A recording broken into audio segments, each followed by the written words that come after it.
ಆಕಾಶವಾಣಿ ಮಂಗಳೂರು.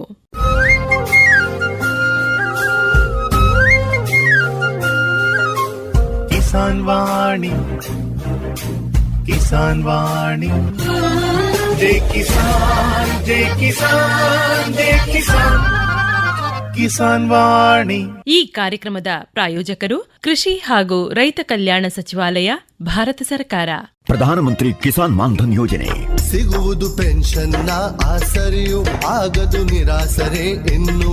ಸಿಗುವುದು ಸಂತಸದ ಕ್ಷಣವು, ಕಳೆಯುವುದು ಸುಖದಿಂದ ವೃದ್ಧಾಪ್ಯ ರಕ್ಷಿತ ಆಗುವ ಅನ್ನದಾತ ಸುರಕ್ಷಿತ ಆಗುವ ಅನ್ನದಾತ.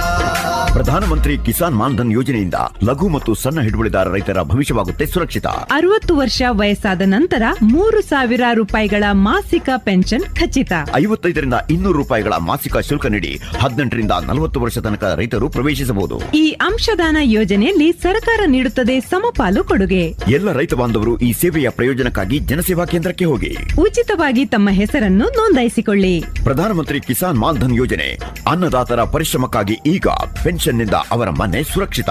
ಕೃಷಿ ಮತ್ತು ರೈತ ಕಲ್ಯಾಣ ಖಾತೆ ಭಾರತ ಸರ್ಕಾರದ ವತಿಯಿಂದ ಜನಹಿತಕ್ಕಾಗಿ ಜಾರಿ. ಇಂದಿನ ಕಿಸಾನ್ ವಾಣಿ ಕಾರ್ಯಕ್ರಮದಲ್ಲಿ ಖೇತ್ ಬಚಾವೋ ಅಭಿಯಾನ್, ಕೃಷಿ ರಕ್ಷಿಸಿ ಅಭಿಯಾನ, ಇದರ ಅಂಗವಾಗಿ ಐಸಿಎಆರ್ ಕೃಷಿ ವಿಜ್ಞಾನ ಕೇಂದ್ರ ದಕ್ಷಿಣ ಕನ್ನಡ ಇದರ ಹಿರಿಯ ವಿಜ್ಞಾನಿಗಳು ಹಾಗೂ ಮುಖ್ಯಸ್ಥರಾದ ಡಾ ಟಿ.ಜೆ. ರಮೇಶ್ ಅವರೊಂದಿಗೆ ಖೇತ್ ಬಚಾವೋ ಅಭಿಯಾನದಲ್ಲಿ ಕೃಷಿ ವಿಜ್ಞಾನ ಕೇಂದ್ರದ ಪಾತ್ರ, ಈ ವಿಷಯದ ಕುರಿತು ಸಂದರ್ಶಕರು ರಜನಿ ಭಟ್.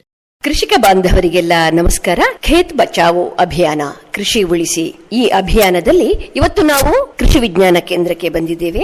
ಐಸಿಎಆರ್ ಕೃಷಿ ವಿಜ್ಞಾನ ಕೇಂದ್ರ ದಕ್ಷಿಣ ಕನ್ನಡ ಜಿಲ್ಲೆಯ ಹಿರಿಯ ವಿಜ್ಞಾನಿಗಳು ಹಾಗೂ ಮುಖ್ಯಸ್ಥರು ಆಗಿರುವ ಡಾಕ್ಟರ್ ಟಿ.ಜೆ. ರಮೇಶ್ ಇವರು ನಮ್ಮ ಜೊತೆ ಇದ್ದಾರೆ. ಇವರು ಇವತ್ತು ಖೇತ್ ಬಚಾವೋ ಅಭಿಯಾನ, ಕೃಷಿ ಉಳಿಸಿ, ಇದರಲ್ಲಿ ಕೃಷಿ ವಿಜ್ಞಾನ ಕೇಂದ್ರದ ಪಾತ್ರ, ಈ ಬಗ್ಗೆ ನಮ್ಮ ಜೊತೆ ಮಾತನಾಡಲಿದ್ದಾರೆ. ಕಾರ್ಯಕ್ರಮಕ್ಕೆ ಸ್ವಾಗತ ಸರ್. ನಮಸ್ತೆ. ನಮಸ್ಕಾರ ಸರ್. ಈ ಖೇತ್ ಬಚಾವೋ ಅಭಿಯಾನ, ಕೃಷಿ ಉಳಿಸಿ, ಈ ಅಭಿಯಾನ ಮಾಡಲಿಕ್ಕೆ ಕಾರಣವೇನು? ಕೃಷಿಯಲ್ಲಿ ಮಣ್ಣು ಬಹಳ ಪ್ರಮುಖವಾದ ಅಂಶ. ಆದರೆ ಇತ್ತೀಚಿನ ದಿವಸಗಳಲ್ಲಿ ರೈತರು ಅಗತ್ಯಕ್ಕಿಂತ ಹೆಚ್ಚು ಪ್ರಮಾಣದಲ್ಲಿ ರಾಸಾಯನಿಕ ಗೊಬ್ಬರಗಳನ್ನು ಮತ್ತು ಕ್ರಿಮಿನಾಶಕಗಳನ್ನು ಉಪಯೋಗ ಮಾಡ್ತಾ ಇದ್ದಾರೆ. ಇದರ ಪರಿಣಾಮವಾಗಿ ಕೃಷಿ ಭೂಮಿ ಫಲವತ್ತತೆ ಕಡಿಮೆ ಆಗ್ತಾ ಇದೆ. ಜೊತೆಗೆ ಉತ್ಪಾದಕತೆ ಮತ್ತು ಉತ್ಪನ್ನದ ಗುಣಮಟ್ಟ ಕಡಿಮೆ ಆಗ್ತಿದೆ. ಈ ದಿಶೆಯಲ್ಲಿ ಕೃಷಿಕರಿಗೆ ಮಣ್ಣಿನ ಮಹತ್ವದ ಬಗ್ಗೆ ತಿಳಿಸಿಕೊಳ್ಳಲಿಕ್ಕೆ ಖೇತ್ ಬಚಾವೋ ಅಭಿಯಾನ ಕಾರ್ಯಕ್ರಮವನ್ನು ನಮ್ಮ ಭಾರತೀಯ ಕೃಷಿ ಅನುಸಂಧಾನ ಪರಿಷತ್ ನವದೆಹಲಿ ಪ್ರಾರಂಭ ಮಾಡಿದೆ. ಸರ್, ಇದರ ಮುಖ್ಯ ಉದ್ದೇಶಗಳೇನು? ಇದರ ಪ್ರಮುಖ ಉದ್ದೇಶ ಏನಂತಂದ್ರೆ ರೈತರ ಭೂಮಿಯನ್ನ ಸಂರಕ್ಷಣೆ ಮಾಡುವುದು ಮತ್ತು ಕೃಷಿಯನ್ನ ಬಲಪಡಿಸುವುದು ಇದರ ಪ್ರಮುಖ ಉದ್ದೇಶವಾಗಿದೆ. ಸರ್, ಈ ಖೇತ್ ಬಚಾವೋ ಅಭಿಯಾನ, ಕೃಷಿ ಉಳಿಸಿ, ಇದರಲ್ಲಿ ಕೃಷಿ ವಿಜ್ಞಾನ ಕೇಂದ್ರ ದಕ್ಷಿಣ ಕನ್ನಡ ಯಾವ ರೀತಿಯಾದಂತಹ ಕಾರ್ಯಯೋಜನೆ ಹಾಕಿದೆ? ಈ ಒಂದು ಅಭಿಯಾನವನ್ನ ನಮ್ಮ ದಕ್ಷಿಣ ಕನ್ನಡ ಜಿಲ್ಲೆಯಲ್ಲಿ ಅನುಷ್ಠಾನ ಮಾಡಲಿಕ್ಕೆ ನಾವು ನಮ್ಮ ಕೃಷಿ ಇಲಾಖೆಯ ಜೊತೆ ಸಂಪರ್ಕ ಇಟ್ಟುಕೊಂಡು ಒಂದು ಕಾರ್ಯರೂಪವನ್ನು ಮಾಡಿದ್ದೇವೆ. ಅಂದ್ರೆ ನಮ್ಮ ಕೃಷಿ ವಿಜ್ಞಾನದಲ್ಲಿ ಇರತಕ್ಕಂಥ 7 ವಿಜ್ಞಾನಿಗಳನ್ನೊಳಗೊಂಡ ಒಂದು ತಂಡವನ್ನು ಮಾಡಿದ್ದೀವಿ.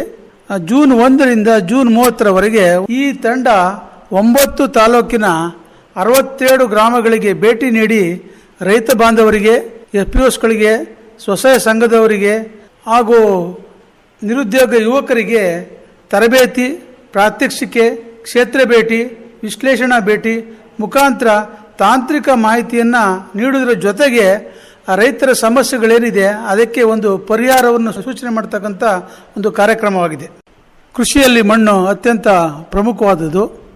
ಆದರೆ ಇತ್ತೀಚಿನ ದಿವಸಗಳಲ್ಲಿ ರೈತರು ಅಗತ್ಯಕ್ಕಿಂತ ಹೆಚ್ಚು ಪ್ರಮಾಣದಲ್ಲಿ ರಾಸಾಯನಿಕ ಗೊಬ್ಬರಗಳನ್ನು ಮತ್ತು ಕ್ರಿಮಿನಾಶಕಗಳನ್ನು ಬಳಕೆ ಮಾಡ್ತಾ ಇದ್ದಾರೆ. ಇದರ ಪರಿಣಾಮವಾಗಿ ಮಣ್ಣಿನ ಫಲವತ್ತತೆ ಕಡಿಮೆ ಆಗ್ತಿದೆ. ಅದರ ಜೊತೆಗೆ ಉತ್ಪಾದಕತೆ ಮತ್ತು ಉತ್ಪನ್ನದ ಗುಣಮಟ್ಟ ಕಡಿಮೆ ಆಗುತ್ತಿದೆ. ಅಲ್ಲದೆ ಉತ್ಪಾದನೆ ವೆಚ್ಚ ಸಹ ಜಾಸ್ತಿ ಆಗ್ತಿದೆ. ಈ ಸಮಸ್ಯೆಯನ್ನು ಪರಿಗಣಿಸಿ ಕೃಷಿಕರಿಗೆ ಮಣ್ಣಿನ ಮಹತ್ವದ ಬಗ್ಗೆ ಜಾಗೃತಿ ಮೂಡಿಸಲು ರಾಷ್ಟ್ರಾದ್ಯಂತ ಖೇತ್ ಬಚಾವೋ ಅಭಿಯಾನ ಕಾರ್ಯಕ್ರಮವನ್ನು ಹಮ್ಮಿಕೊಳ್ಳಲಾಗಿದೆ. ಇದರ ಪ್ರಮುಖ ಉದ್ದೇಶ ರೈತರ ಭೂಮಿಯನ್ನು ರಕ್ಷಿಸುವುದು ಮತ್ತು ಕೃಷಿಯನ್ನು ಬಲಪಡಿಸುವುದು. ಈ ಅಭಿಯಾನದಲ್ಲಿ ಯಾವ್ಯಾವ ಅಂಶಗಳ ಬಗ್ಗೆ ಕೃಷಿ ವಿಜ್ಞಾನ ಕೇಂದ್ರ ಒತ್ತು ಕೊಡ್ತಾ ಇದೆ? ಮಣ್ಣಿನ ಆರೋಗ್ಯದ ಮಹತ್ವದ ಕುರಿತು ಅರಿವು ಮೂಡಿಸುವುದು, ಜೊತೆಗೆ ಮಣ್ಣಿನ ಪರೀಕ್ಷೆ ಆಧಾರಿತ ಸಮತೋಲಿತ ರಸಗೊಬ್ಬರಗಳ ಬಳಕೆಯನ್ನು ಉತ್ತೇಜಿಸುವುದು, ಅಲ್ಲದೆ ರಾಸಾಯನಿಕ ಗೊಬ್ಬರಗಳ ಅಸಮತೋಲಿತ ಬಳಕೆಯನ್ನು ತಗ್ಗಿಸುವುದು ಮತ್ತೆ ಸಮಗ್ರ ಪೋಷಕಾಂಶಗಳ ನಿರ್ವಹಣೆ ಮಾಡುವುದು. ಜೊತೆಗೆ ಹಸಿರು ಗೊಬ್ಬರ, ಸಾವಯವ ಮತ್ತು ಜೈವಿಕ ಗೊಬ್ಬರಗಳ ಬಳಕೆ ಮಾಡುವುದು. ಇದರ ಜೊತೆಗೆ ನೈಸರ್ಗಿಕ ಕೃಷಿ ಪದ್ಧತಿಗಳ ಅಳವಡಿಕೆ ಬಗ್ಗೆ ಉತ್ತೇಜನ ನೀಡುವುದು. ಅದಲ್ಲದೆ ಬೀಜೋಪಚಾರ ಮಾಡುವುದು ಮತ್ತು ಸಮಗ್ರ ಪೀಡೆ ನಿರ್ವಹಣೆ, ಸಮಗ್ರ ಪೋಷಕ ನಿರ್ವಹಣೆ, ಉತ್ತಮ ಗುಣಮಟ್ಟದ ಬೀಜ ಹಾಗೂ ಸಸಿಗಳ ಬಳಕೆ, ಇವೆಲ್ಲ ಅಂಶಗಳ ಬಗ್ಗೆ ಈ ಒಂದು ಅಭಿಯಾನದಲ್ಲಿ ನಾವು ಹೆಚ್ಚು ಒತ್ತನ್ನು ಕೊಟ್ಟು ಕಾರ್ಯವನ್ನು ನಿರ್ವಹಣೆ ಮಾಡ್ತೀವಿ. ಸರ್, ಈ ಅಭಿಯಾನದಲ್ಲಿ ಕೃಷಿಗೆ ಸಂಬಂಧಪಟ್ಟಂತಹ ಅಧಿಕಾರಿಗಳದ್ದು ಮಾತ್ರವಲ್ಲ ಇದರಲ್ಲಿ ಜವಾಬ್ದಾರಿ, ಪ್ರತಿಯೊಬ್ಬ ರೈತನ ಜವಾಬ್ದಾರಿ ಸಹ ಇದೆ. ತಾವು ಬೆಳೆಯುವಂತಹ ಭೂಮಿ ಅಂದ್ರೆ ಭೂಮಿ ತಾಯಿಯದು, ಅದನ್ನು ಯಾವ ರೀತಿ ರಕ್ಷಿಸಬಹುದು ಹಾಗೂ ಅದನ್ನು ಯಾವ ರೀತಿಯಲ್ಲಿ ಇಟ್ಕೋಬೇಕು ಅಂತ ಒಂದು ರೈತರ ಜವಾಬ್ದಾರಿ ಆಗ್ಲಿ ಕಾಳಜಿ ಆಗ್ಲಿ ಇರಬೇಕು ಅಂತ ತಾವು ಹೇಳಬಯಸ್ತೀರಿ. ಈಗಾಗಲೇ ನಾನು ಹೇಳ್ದಂಗೆ ಒಳ್ಳೆಯ ಭೂಮಿ ಹಾಳಾಗಿದೆ, ಅದರಿಂದ ಈ ಮಣ್ಣನ್ನು ಉಳಿಸ್ಕೊಳ್ತಕ್ಕಂಥ ಅನಿವಾರ್ಯ ಪರಿಸ್ಥಿತಿ ಬಂದಿದೆ. ಆದ್ರಿಂದ ಮಣ್ಣಿನ ಆರೋಗ್ಯ ಚೆನ್ನಾಗಿದ್ರೆ ನಮ್ಮ ಸಮಾಜ ಚೆನ್ನಾಗಿರ್ತದೆ. ಅದಕ್ಕೋಸ್ಕರ ನಾವೇನು ಮಾಡಬೇಕು ಅಂತಂದರೆ ಸಮತೋಲಿತ ಗೊಬ್ಬರಗಳ ಬಳಕೆಯನ್ನು ಮಾಡಬೇಕು. ಅಂದರೆ ಬೆಳೆಗೆ ಎಷ್ಟು ಬೇಕು ಅಷ್ಟು ಮಾತ್ರ ರಾಸಾಯನಿಕ ಗೊಬ್ಬರವನ್ನು ಬಳಕೆ ಮಾಡಬೇಕು. ಆಮೇಲೆ ಉತ್ತಮ ಬೆಳೆಗೆ 17 ಪೋಷಕಾಂಶಗಳು ಬೇಕಾಗುತ್ತೆ. ಅದನ್ನು ನಾವು ಬರೀ ರಾಸಾಯನಿಕ ಗೊಬ್ಬರಗಳಿಂದ ಕೊಟ್ಟರೆ ಆಗಲ್ಲ, ಅದ್ರ ಜೊತೆಗೆ ಬೇರೆ ಬೇರೆ ವಿಧಾನ ಕೂಡ ಉಪಯೋಗ ಮಾಡ್ಕೊಳ್ಬೇಕಾಗುತ್ತೆ. ಅಂದರೆ ಮೊದಲನೇ ಬೆಳೆ ನಾವು ಏಕದಳ ಬೆಳೆದ್ರೆ ಎರಡನೇ ಬೆಳೆಯನ್ನು ದ್ವಿದಳ ಜನ ಬೆಳಿಬೇಕು. ದ್ವಿದಳ ಜನ ಅಂತಂದರೆ ಹೆಸರು, ಉದ್ದು, ಅಲಸಂದೆ ಇವನ್ನೆಲ್ಲ ಬೆಳ್ಕೋಬೇಕು. ಅದ್ರ ಜೊತೆಗೆ ಹಸಿರೆಲೆ ಗೊಬ್ಬರಗಳಾದಂಥ ನಮ್ಮ ಸೆಣಬು, ದ್ಯಾಂಚ ಇವನ್ನು ಹಾಕಬೇಕು. ಯಾವಾಗ ಹೂವು ಬರ್ತದೆ ಸೆಣಬು ಮತ್ತು ದ್ಯಾಂಚದಲ್ಲಿ ಆ ಟೈಮಲ್ಲಿ ಅದನ್ನು ಮಣ್ಣಿಗೆ ನಾವು ಸೇರಿಸಬೇಕು. ಇದರಿಂದ ಏನಾಗುತ್ತೆ, ಭೂಮಿಯ ಫಲವತ್ತತೆ ಹೆಚ್ಚಾಗುತ್ತೆ. ಅದಲ್ಲದೆ ಬೇರೆ ಗೊಬ್ಬರಗಳನ್ನು ಸಹ ನಾವು ಬಳಕೆ ಮಾಡ್ಬೋದು. ಅಂದರೆ ತಿಪ್ಪೆ ಗೊಬ್ಬರ ಇರ್ಬೋದು, ಎರೆಹುಳ ಗೊಬ್ಬರ ಇರ್ಬೋದು, ಅಥವಾ ಕೋಳಿ ಗೊಬ್ಬರ ಇರ್ಬೋದು, ಇವನ್ನೆಲ್ಲ ಭೂಮಿಗೆ ಹಾಕಬೇಕು. ಇದ್ರ ಜೊತೆಗೆ ಕೆಲವು ಜೈವಿಕ ಗೊಬ್ಬರಗಳು ಸಹ ಇದೆ. ಅದೇನಂತಂದರೆ ರೈಜೋಬಿಯಮ್ಮು ಮತ್ತು ರಂಜಕವನ್ನು ಕರಗಿಸ್ತಕ್ಕಂಥ ಗೊಬ್ಬರವನ್ನು ಸಹ ನಾವು ಭೂಮಿಗೆ ಹಾಕಬೇಕು. ಇವೆಲ್ಲವನ್ನು ಬೀಜ ಬಿತ್ತುವ ಹಂತದಲ್ಲೇ ಹಾಕಬೇಕು. ಬೀಜೋಪಚಾರ ಮಾಡಿ ಬಿತ್ತಿದರೆ ಸುಮಾರು 25% ರಾಸಾಯನಿಕ ಗೊಬ್ಬರದ ಬಳಕೆಯನ್ನು ನಾವು ಕಡಿಮೆ ಮಾಡಬಹುದು. ಇವೇನು ಮಾಡ್ತೇವೆ ಅಂತಂದರೆ ವಾತಾವರಣದಲ್ಲಿರ್ತಕ್ಕಂಥ ಸಾರಜನಕವನ್ನು ಮಣ್ಣಿಗೆ ಸೇರಿಸ್ತವೆ. ಇದರಿಂದ ರಸಗೊಬ್ಬರಗಳನ್ನು ಉಪಯೋಗ ಮಾಡುವುದನ್ನು ಕಡಿಮೆ ಮಾಡಬಹುದು. ಅಲ್ಲದೆ ಬೆಳೆಯನ್ನು ಕಟಾವು ಮಾಡುವಾಗ ಕೃಷಿ ತ್ಯಾಜ್ಯಗಳು ಬರ್ತವೆ. ಈ ತ್ಯಾಜ್ಯಗಳನ್ನು ಸಹ ನಾವು ಪುಡಿ ಮಾಡಿ ಭೂಮಿಗೆ ಸೇರಿಸೋದ್ರಿಂದ ಭೂಮಿಯ ಫಲವತ್ತತೆ ಹೆಚ್ಚಾಗುತ್ತದೆ. ಅಂದ್ರೆ ಮುಖ್ಯವಾಗಿ ಸಾವಯವ ಇಂಗಾಲ ಜಾಸ್ತಿ ಆಗ್ತದೆ. ನಮ್ಮ ಕೃಷಿ ಇರಬೇಕು ಅಂದ್ರೆ ನಮ್ಮ ಮಣ್ಣು ಉಳಿಬೇಕು ಅಂದ್ರೆ ಸಾವಯವ ಇಂಗಾಲ ಒಂದಕ್ಕಿಂತ ಜಾಸ್ತಿ ಇರಬೇಕು. ಇತ್ತೀಚಿನ ದಿವಸಗಳಲ್ಲಿ ಸಾವಯವ ಇಂಗಾಲ ಕಡಿಮೆ ಆಗ್ತಿದೆ. ಆದ್ರಿಂದ ಮುಂದಿನ ದಿನಗಳಲ್ಲಿ ಸಮಗ್ರ ಪೋಷಕಾಂಶಗಳ ನಿರ್ವಹಣೆ ಮಾಡಿ ಆದಷ್ಟು ನಮ್ಮ ಭೂಮಿಯನ್ನು ಉಳಿಸಬೇಕು. ಅಲ್ಲದೆ ಬೆಳೆಯನ್ನು ಕಟಾವು ಮಾಡುವ ಹಂತದಲ್ಲಿ ಕೆಲವು ಕೃಷಿ ತ್ಯಾಜ್ಯ ವಸ್ತುಗಳು ನಮಗೆ ಸಿಗುತ್ತೆ. ಆ ಕೃಷಿ ತ್ಯಾಜ್ಯ ವಸ್ತುಗಳನ್ನು ಪುಡಿ ಮಾಡಿ ಭೂಮಿಗೆ ಸೇರಿಸೋದ್ರಿಂದ ಭೂಮಿಯ ಒಂದು ಫಲವತ್ತತೆ ಹೆಚ್ಚಾಗುತ್ತದೆ. ಭೂಮಿ ಉಳಿಸಿ ಖರ್ಚು ಕಡಿಮೆ ಮಾಡಬೇಕು. ಅದರಿಂದ ರೈತರಿಗೆ ಆದಾಯ ಜಾಸ್ತಿ ಆಗ್ತದೆ ಮತ್ತು ದೇಶದ ಆರ್ಥಿಕ ಸುಧಾರಣೆ ಆಗ್ತದೆ. ರೈತರು ಏನು ರಾಸಾಯನಿಕ ಯುಕ್ತವಾಗಿ ಭೂಮಿಯಿಂದ ಫಲ ತೆಗಿತಾ ಇದ್ದಾರೆ, ಇದರಿಂದ ಭೂಮಿ ತನ್ನ ಸತ್ವವನ್ನೇ ಕಳ್ಕೊಂಡಿದೆ. ಅಂತಹ ರೈತರನ್ನು ಭೂಮಿಯನ್ನು ರಾಸಾಯನಿಕ ಮುಕ್ತ ಮಾಡಿ ಸಾವಯವ ಯುಕ್ತವಾಗಿ ಪರಿವರ್ತಿಸಲಿಕ್ಕೆ ಅವರಿಗೆ ಯಾವ ರೀತಿಯಾದಂತಹ ಒಂದು ಪರಿವರ್ತನೆ ಅಗತ್ಯವಿದೆ, ಯಾವ ರೀತಿ ಪರಿವರ್ತನೆ ಮಾಡಬಹುದು ಅಂತವರನ್ನು? ಈಗಾಗಲೇ ಹೆಚ್ಚಿನ ರೈತರು ರಾಸಾಯನಿಕ ಗೊಬ್ಬರಗಳನ್ನು ಬಳಕೆ ಮಾಡಿ ಇರ್ತಕ್ಕಂಥ ಒಳ್ಳೆಯ ಒಂದು ಕೃಷಿ ಭೂಮಿ ಈಗಾಗಲೇ ಹಾಳಾಗೋಗಿದೆ. ರೈತರಿಗೆ ಸಹ ಗೊತ್ತು. ಈಗ ಇದರಿಂದ ಇಳುವರಿ ಸಹ ಕಡಿಮೆ ಆಗಿದೆ. ಜೊತೆಗೆ ರೋಗಗಳ ಒಂದು ತೀವ್ರತೆ ಜಾಸ್ತಿ ಆಗಿದೆ. ಅಲ್ಲದೆ ಈಗ ನೋಡೋದಾದ್ರೆ ಈಗ ಹೆಚ್ಚಿನ ಒಂದು ಗ್ರಾಹಕರು ಒಂದು ಸಾವಯವ ಉತ್ಪನ್ನಗಳಿಗೆ ಹೆಚ್ಚಿನ ಒಂದು ಆದ್ಯತೆಯನ್ನು ಕೊಡ್ತಾರೆ. ಮತ್ತು ಸಾವಯವ ಉತ್ಪನ್ನಗಳನ್ನು ಬೆಳೆದು ಮಾರಾಟ ಮಾಡಿದ್ರೆ ನಮಗೆ ಸುಮಾರು ಒಂದು 30% ಒಂದು ಪ್ರೀಮಿಯಂ ದರ ಸಿಗುತ್ತೆ ನಮಗೆ. ಈ ಕಂಟಿನ್ಯೂಸ್ ಆಗಿ ಒಂದು ರಾಸಾಯನಿಕ ವಸ್ತುಗಳನ್ನು ಹಾಕಿದರೆ ಏನಾಗುತ್ತೆ, ಇರತಕ್ಕಂಥ ಇಳುವರಿ ಕಡಿಮೆ ಆಗ್ತಾ ಹೋಗ್ತದೆ. ಆದರೆ ನಮ್ಮ ಸಾವಯವ ಒಂದು ಕೃಷಿಯನ್ನು ಮಾಡಿದ್ರೆ ಏನಾಗುತ್ತೆ ಅಂದರೆ ಒಂದು ಸಸ್ಟೈನಬಲ್ ಈಲ್ಡ್ ಸಿಗುತ್ತೆ. ಸುಸ್ಥಿರ ಒಂದು ಇಳುವರಿ ಸಿಗಲಿಕ್ಕೆ ಅವಕಾಶ ಆಗುತ್ತೆ. ಇಳುವರಿ ಕಡಿಮೆ ಇರ್ಬೋದು, ಬಟ್ ಸುಸ್ಥಿರ ಒಂದು ಇಳುವರಿ ಪಡೀಲಿಕ್ಕೆ ಭಾಳ ಅವಕಾಶ ಆಗುತ್ತೆ. ಮತ್ತು ಯಾರ್ಯಾರು ಸಾವಯವ ಕೃಷಿಯನ್ನು ಮಾಡಿರ್ತಾರೆ ಅಂಥವ್ರಿಗೆ ಒಂದು ಒಳ್ಳೆಯ ಇತ್ತೀಚಿನ ದಿವಸಗಳಲ್ಲಿ ಉತ್ಪನ್ನಗಳು ಹೆಚ್ಚು ಒಂದು ಬೇಡಿಕೆ ಇದೆ ಮತ್ತು ಒಂದು ಹೆಚ್ಚಿನ ಒಂದು ದರ ಪಡೀಲಿಕ್ಕೆ ಅವಕಾಶ ಇದೆ. ಈಗ ನೋಡಿ, ರಾಸಾಯನಿಕ ಗೊಬ್ಬರಗಳನ್ನು ಬಳಕೆ ಮಾಡಿದಾಗ ಉದಾಹರಣೆಗೆ ಒಂದು 10 ವರ್ಷ ಅಂತ ನೀವು ತೆಗೆದುಕೊಳ್ಳಿ, ಒಂದು ಪೀರಿಯಡು. 10 ವರ್ಷದಲ್ಲೂ ಸಹ ಇಳುವರಿ ನಿಮಗೆ ಏನಾಗುತ್ತೆ, ಒಂದು ವ್ಯತ್ಯಾಸ ಆಗ್ತಾ ಹೋಗ್ತದೆ. ಆದರೆ ಸಾವಯವ ಒಂದು ಕೃಷಿಯನ್ನು ಮಾಡಿದಾಗ ನಮಗೆ ಒಂದು ಸಸ್ಟೈನಬಲ್ ಈಲ್ಡ್ ಬರಲಿಕ್ಕೆ ಅವಕಾಶ ಆಗುತ್ತೆ. ಜೊತೆಗೆ ಬೆಳೆದಂಥ ಉತ್ಪನ್ನಕ್ಕೆ ನಮಗೆ ಮಾರ್ಕೆಟಲ್ಲಿ ಬೇಡಿಕೆ ಜಾಸ್ತಿ ಇದೆ. ಯಾಕೆಂತಂದರೆ ಈ ಸಾವಯವ ಉತ್ಪನ್ನಗಳನ್ನು ಬಳಕೆ ಮಾಡಿದ್ರೆ ಒಂದು ಒಳ್ಳೆಯ ಆರೋಗ್ಯವನ್ನು ಕಾಪಾಡಿಕೊಳ್ಳಲಿಕ್ಕೆ ಅವಕಾಶ ಆಗ್ತಾಯಿದೆ. ಸರ್, ಇವಾಗ ಒಂದು ರಾಸಾಯನಿಕ ಮುಕ್ತವಾಗಿ ಸಾವಯವ ಯುಕ್ತವಾಗಿ ಹೋಗಬೇಕಿದ್ರೆ ಸರ್ಕಾರವು ಯಾವುದಾದ್ರೂ ಯೋಜನೆಗಳನ್ನು ಹಾಕಿವೆ? ರೈತರಿಗೆ ಯಾವ ರೀತಿಯಾದಂತಹ ಯೋಜನೆಗಳಿಂದ ಸಹಾಯ ಮಾಡ್ತಾ ಇದೆ? ಈಗಾಗಲೇ ನಮ್ಮ ಕೇಂದ್ರ ಸರ್ಕಾರದಿಂದ ಪರಂಪರಾಗತ್ ಕೃಷಿ ವಿಕಾಸ್ ಯೋಜನಾ ಅಂತಿದೆ.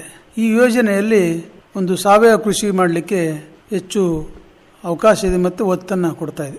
ಅದರ ಜೊತೆಗೆ ಇತ್ತೀಚೆಗೆ ಕೇಂದ್ರ ಸರ್ಕಾರದಿಂದ ನೈಸರ್ಗಿಕ ಕೃಷಿ ಬಗ್ಗೆ ಒಂದು ಯೋಜನೆ ಸಹ ಅನುಷ್ಠಾನ ಆಗಿದೆ. ಈ ಎಲ್ಲ ಜಿಲ್ಲೆಗಳಲ್ಲಿ ಕೃಷಿ ವಿಜ್ಞಾನ ಕೇಂದ್ರ ಮುಖಾಂತರ ಈ ಒಂದು ಯೋಜನೆ ನಾವು ರೈತರ ಕ್ಷೇತ್ರಗಳಲ್ಲಿ ಅನುಷ್ಠಾನ ಮಾಡ್ತಾ ಇದ್ದೀವಿ. ಇದಕ್ಕೆ ರೈತರಿಂದ ಒಳ್ಳೆಯ ಒಂದು ಸ್ಪಂದನೆ ಸಿಗ್ತಾ ಇದೆ. ಸರ್, ಇವಾಗ ಇಷ್ಟೆಲ್ಲ ಪರಿಶ್ರಮ ಪಡ್ತಾ ಇರುವಂತಹ ಕೃಷಿ ತಂಡವಾಗಲಿ ಇದೆಲ್ಲ ನೋಡುವಾಗ ನೀವು ರೈತರಿಂದ ಯಾವ ರೀತಿಯಾದಂತಹ ನಿರೀಕ್ಷೆಗಳನ್ನು ಇಟ್ಟಿದ್ದೀರಿ? ಈಗಾಗಲೇ ನಮ್ಮ ದಕ್ಷಿಣ ಕನ್ನಡ ಜಿಲ್ಲೆಯಲ್ಲಿ ಹೆಚ್ಚಿನ ರೈತರು ಮಣ್ಣಿನ ಪರೀಕ್ಷೆಯನ್ನು ಮಾಡೋದಿಲ್ಲ, ಮಾಡದೆ ಹಾಗೆ ಗೊಬ್ಬರವನ್ನು ಹಾಕ್ತಾ ಇದ್ದಾರೆ. ಅದರಲ್ಲೂ ಸಹ ಕೆಲವರು ಯಾರ್ಯಾರಿಗೆ ಒಂದು ಇಲಾಖೆಯಿಂದ ಸಬ್ಸಿಡಿ ಬೇಕು ಅಂತ ಒಂದು ರೈತರು ಮಣ್ಣಿನ ಪರೀಕ್ಷೆಯನ್ನು ಮಾಡಿ ಸಬ್ಸಿಡಿ ಯೋಜನೆಯನ್ನು ಪಡ್ಕೊಳ್ತಾ ಇದ್ದಾರೆ. ಈ ಅಭಿಯಾನದ ಮೂಲಕ ನಾನು ರೈತರಿಗೆ ಹೇಳಲಿಕ್ಕೆ ಏನು ಇಚ್ಛೆಪಡ್ತಾ ಇದ್ದೇನೆಂದರೆ, ಮಣ್ಣಿನ ಒಂದು ಪರೀಕ್ಷೆಯನ್ನು ಮಾಡಿಸಿ ಮಣ್ಣಿನ ಪರೀಕ್ಷೆ ಆಧಾರದ ಮೇಲೆ ರಸಗೊಬ್ಬರಗಳನ್ನು ಬಳಕೆ ಮಾಡಬೇಕು. ಯಾಕೆಂತಂದರೆ ಈಗಾಗಲೇ ನಿಮ್ಮಲ್ಲಿರ್ತಕ್ಕಂಥ ಕೃಷಿ ಭೂಮಿ ಮಣ್ಣು ಚೆನ್ನಾಗಿದ್ದರೆ ಗೊಬ್ಬರವನ್ನು ಹಾಕ್ಬೇಡಿ. ಹಾಕಿದ್ರೆ ಏನಾಗುತ್ತೆ ಅಂದರೆ ಒಳ್ಳೆಯ ಭೂಮಿ ಸಹ ಹಾಳಾಗುತ್ತೆ. ಜೊತೆಗೆ ನೀವು ಏನು ರಾಸಾಯನಿಕ ಗೊಬ್ಬರವನ್ನು ಖರೀದಿಸಬೇಕಾದ್ರೆ ಏನು ಹಣವನ್ನು ವ್ಯಯ ಮಾಡಿದರೆ ಅದು ಸಹ ಖರ್ಚಾಗುತ್ತೆ.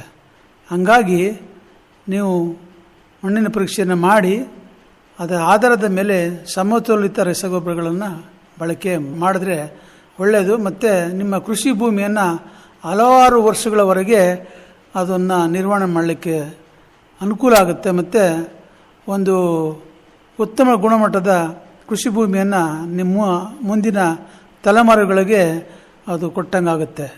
ನಮ್ಮ ಮಣ್ಣು ಚೆನ್ನಾಗಿದ್ದರೆ ನಾವು ಚೆನ್ನಾಗಿರ್ತೀವಿ, ನಮ್ಮ ಸಮಾಜ ಚೆನ್ನಾಗಿರ್ತದೆ. ಹಾಗಾಗಿ ಇದು ಒಳ್ಳೆಯ ಒಂದು ಅಭಿಯಾನ. ಎಲ್ಲ ಕೃಷಿಕ ಬಾಂಧವರು ಕೃಷಿ ವಿಜ್ಞಾನ ಕೇಂದ್ರದ ವಿಜ್ಞಾನಿಗಳ ಜೊತೆ ಸಂಪರ್ಕ ಇಟ್ಕೊಂಡು ಅವರಿಂದ ಅಗತ್ಯ ಇರತಕ್ಕಂಥ ಮಾಹಿತಿಯನ್ನು ಪಡೆದುಕೊಂಡು ಈ ಒಂದು ಅಭಿಯಾನಕ್ಕೆ ಕೈ ಜೋಡಿಸ್ಬೇಕಂತ ನಾನು ಕೇಳ್ಕೊಳ್ತೀನಿ. ಈ ಅಭಿಯಾನದ ಘೋಷವಾಕ್ಯ ಏನಂತಂದರೆ, ಮಣ್ಣು ಉಳಿಸಿ, ಕೃಷಿ ಉಳಿಸಿ, ರೈತರನ್ನು ಉಳಿಸಿ. ಖೇತ್ ಬಚಾವೋ ಅಭಿಯಾನದಲ್ಲಿ ಕೃಷಿ ಉಳಿಸಿ ಈ ಅಭಿಯಾನದಲ್ಲಿ ನಮ್ಮ ಜೊತೆ ICAR ಕೃಷಿ ವಿಜ್ಞಾನ ಕೇಂದ್ರದ ಹಿರಿಯ ವಿಜ್ಞಾನಿಗಳು ಹಾಗೂ ಮುಖ್ಯಸ್ಥರು ಆಗಿರುವಂತಹ ಡಾಕ್ಟರ್ TJ ರಮೇಶ್ ಇವರು ಖೇತ್ ಬಚಾವೋ ಅಭಿಯಾನದಲ್ಲಿ ಕೃಷಿ ವಿಜ್ಞಾನದ ಪಾತ್ರ ಎಂಬ ವಿಚಾರದ ಬಗ್ಗೆ ನಮ್ಮೊಡನೆ ಇದುವರೆಗೆ ಮಾತನಾಡಿದರು. ಸರ್, ಇದುವರೆಗೆ ಮಾತನಾಡಿದ್ದಕ್ಕೆ ಧನ್ಯವಾದಗಳು. ನಮಸ್ಕಾರ ಮೇಡಮ್. ಇದುವರೆಗೆ ಖೇತ್ ಬಚಾವೋ ಅಭಿಯಾನ್ ಕೃಷಿ ರಕ್ಷಿಸಿ ಅಭಿಯಾನ ಇದರ ಅಂಗವಾಗಿ ICAR ಕೃಷಿ ವಿಜ್ಞಾನ ಕೇಂದ್ರ ದಕ್ಷಿಣ ಕನ್ನಡ ಇದರ ಹಿರಿಯ ವಿಜ್ಞಾನಿಗಳು ಹಾಗೂ ಮುಖ್ಯಸ್ಥರಾದ ಡಾಕ್ಟರ್ TJ ರಮೇಶ್ ಅವರೊಂದಿಗೆ ಖೇತ್ ಬಚಾವೋ ಅಭಿಯಾನದಲ್ಲಿ ಕೃಷಿ ವಿಜ್ಞಾನ ಕೇಂದ್ರದ ಪಾತ್ರ ಈ ವಿಷಯದ ಕುರಿತು ಸಂದರ್ಶನ ಕೇಳಿದಿರಿ.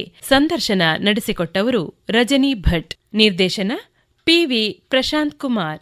ಸರ್ವಶ್ರೇಷ್ಠ ರೈತನ ಬಹುಮಾನ ದೊರೆಯುತ್ತದೆ ಹರಿಯಣ್ಣಗೆ.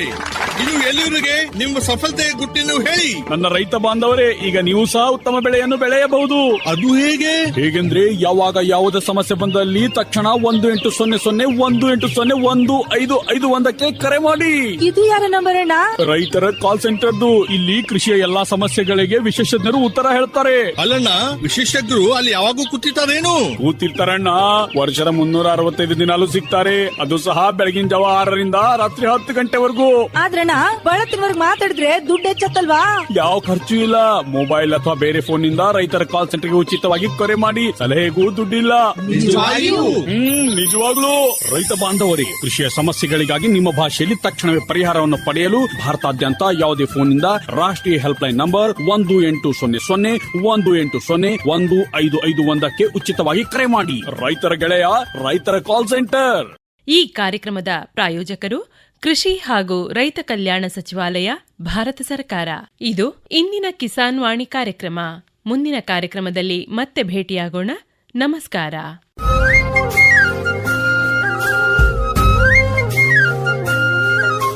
ಕಿಸಾನ್ ವಾಣಿ, ಕಿಸಾನ್ ವಾಣಿ, ಜೈ ಕಿಸಾನ್, ಜೈ ಕಿಸಾನ್, ಜೈ ಕಿಸಾನ್, ಕಿಸಾನ್ ವಾಣಿ.